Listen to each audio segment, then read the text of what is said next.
This is ZNS Total Sports.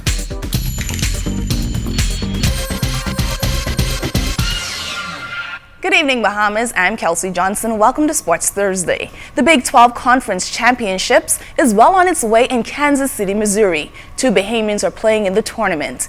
Up first today was Andros native Shaquille Clare and the Texas Longhorns. Clare and crew played TCU.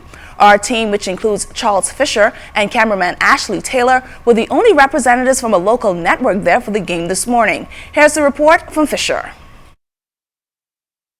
Anticipating a ruckus event here later on this evening. Yes, that's because Buddy Hield and the Oklahoma Sooners will play the 9 o'clock tip-off game in the Big 12 basketball tournament. But prior to that game, the back-to-back Big 12 Player of the Year award will be given out to the Sporting Player of the Year and also in the running for the Naismith Award given to the college basketball best player.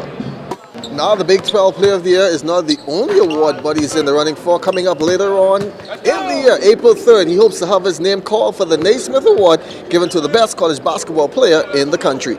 I put in so much work, but I couldn't do it with all my teammates, my coaches on my butt each and every day, in practice, two sweats and tears and everything.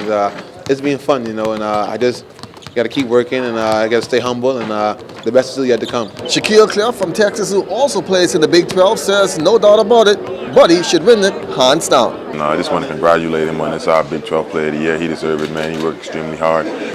Once again, Buddy and Oklahoma will face Iowa State later on this evening. The teams split their regular season matchups, with both teams winning on their home court. In Kansas City, Missouri, for ZNS Total Sports, I'm Charles Fisher.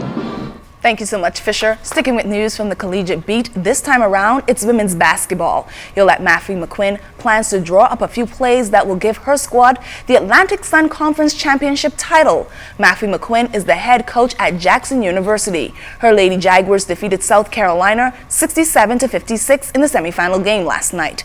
They will meet up with Florida Gulf Coast Sunday at 2 p.m. for the title.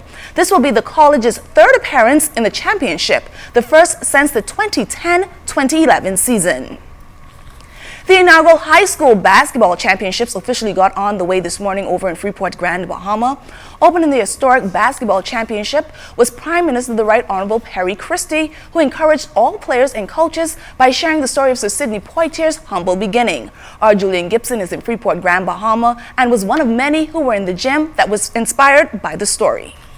Kelsey, the official opening ceremonies for the Bahamas Basketball Federation High School Nationals taking place earlier today. The nation's leader, Prime Minister the Right Honorable Perry Gladstone Christie, told the youngsters to believe in themselves and you can achieve your dream. Believe in yourself. No one could get in your head to get you to do what you can do to be the best you can. Now, to those of you who are teachers, who are parents, you're the Jewish waiter for Sidney Poitier. You are the one who must encourage him or her that there is no limit to what they can become. Now, Minister with responsibilities for Grand Bahama, the Honorable Dr. Michael Dowell, told the youngsters on hand to be like Buddy Hield and the many other Bahamian basketball players who are playing basketball overseas. I am certain that this annual event will be a complete success and create opportunities for our young people to develop their skills and talents in the spirit of healthy competition. I wish to thank the director of the tournament, Mr. Norris Bain, who has an unquestionable passion for young development and youth growth and development and the advancement of young people through character building and sponsorship. So with the official opening ceremonies all finished and done with, it's now time to play basketball. Out of St. George's Gym, reporting for ZNS Total Sports, I am Julian Gibson. Thank you so much, Julian. The Garifta Track and Field Championship is known as the biggest track and field meet for juniors in the region. The Bahamas will be represented at the games, which will be held during the Easter weekend. The trials for those athletes who are hoping to be named to this year's squad will take place this weekend at the old Thomas A. Robinson Stadium. The stage is being set, as you can see.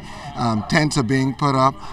BTC, which is our primary sponsor, is ready to move in and to do things to make sure that we have a very celebratory atmosphere.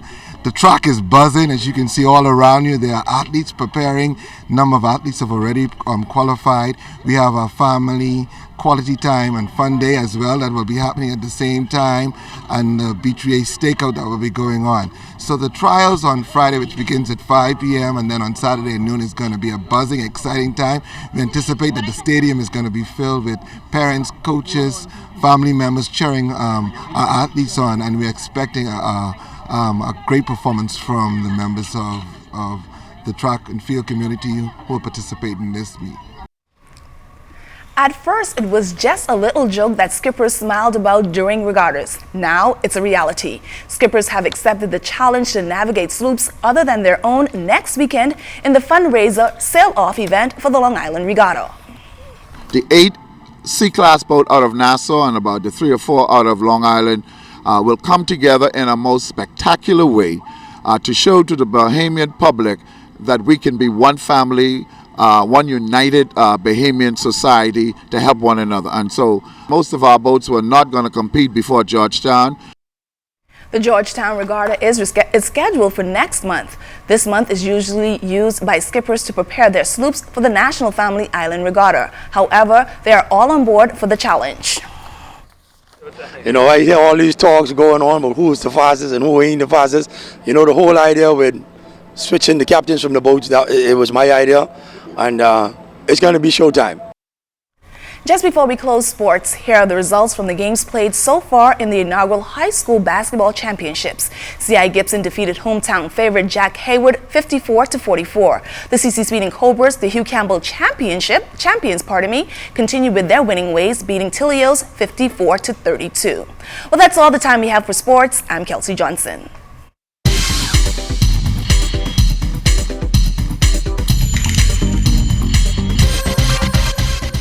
This is ZNS Total Sports.